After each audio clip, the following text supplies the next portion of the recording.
Good morning from KMVT. Good morning, Southern Idaho. Here's a look at your digital news update. A truck burst into flames last night near the Perrine Bridge while the driver was in the vehicle. According to the driver of the truck, whom we spoke at around 8:15, he was driving with two passengers over the Perrine Bridge southbound when he smelled something burning. He then realized his truck had caught fire. He then pulled over to the side of the road into some brush that borders the parking lot of Mo Bettas and the former Outback Steakhouse, starting a small brush fire. The fire department arrived 8 minutes later and quickly put out the fire. The truck was completely totaled, and the cause of the fire is under investigation. Preliminary data from the Idaho Office of Highway Safety shows that 88 people died on state roads during the 100 deadliest days of summer. That's 6 more deaths than were reported during the same time last year. According to the Idaho Transportation Department, of the 60 people killed in motor vehicle crashes, 23 were not wearing seatbelts. Nearly a quarter of those deaths involved motorcycles. The data also shows that 22 of the deaths happened in Cassia, Jerome, and Twin Falls County.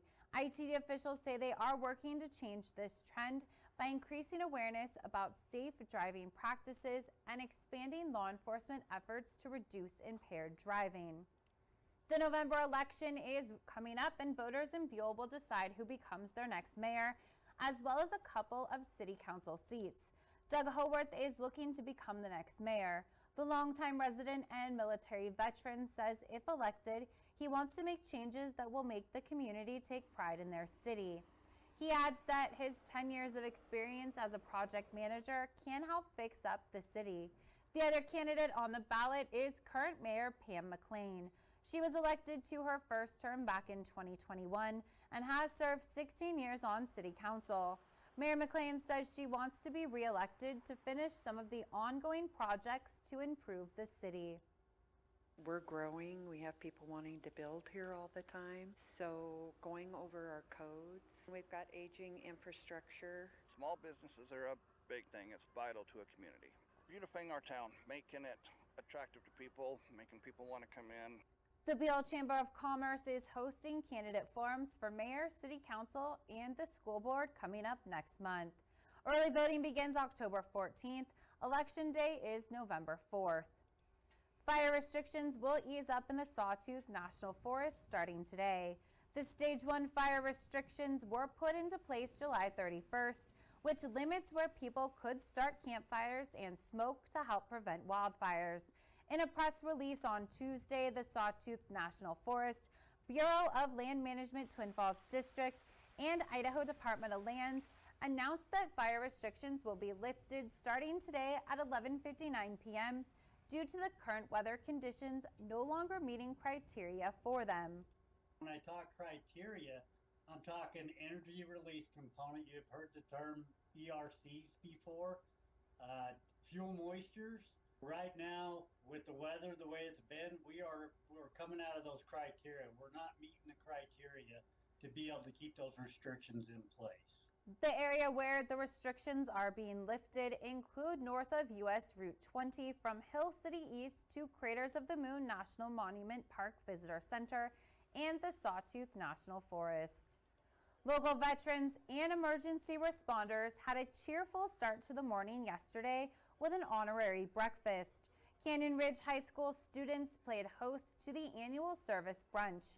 The event recognizes local veterans as well as emergency service members like police and fire departments. A delicious breakfast was served, then students gathered around the veterans to hear stories of their service. It's really important because it helps inspire my generation to join the military, and then also just encourages us and helps us remember what they did for us and support them. The veterans enjoyed being honored by the students and were glad to share their stories as well.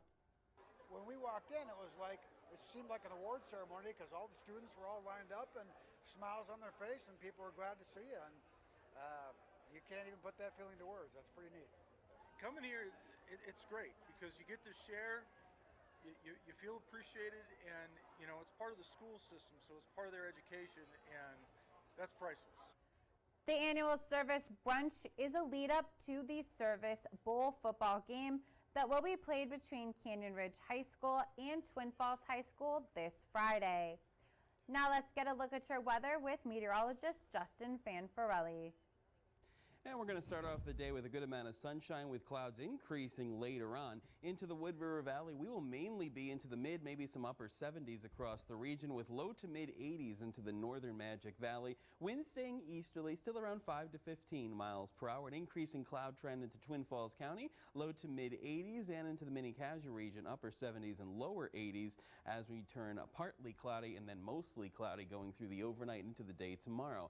Highs into the Wood River Valley near 80, then mid to upper 70s for Saturday and Sunday. Partly cloudy skies turn mostly sunny. More sunshine for Monday and Tuesday, mid to upper 70s with a slight chance of some showers and more clouds for Wednesday and a high of 77. Into the Magic Valley, there's your mostly cloudy skies for tomorrow with a high of 83. Upper 70s and lower 80s Saturday and Sunday. Partly cloudy to mostly sunny. More sunshine for Monday and Tuesday with highs in the lower 80s.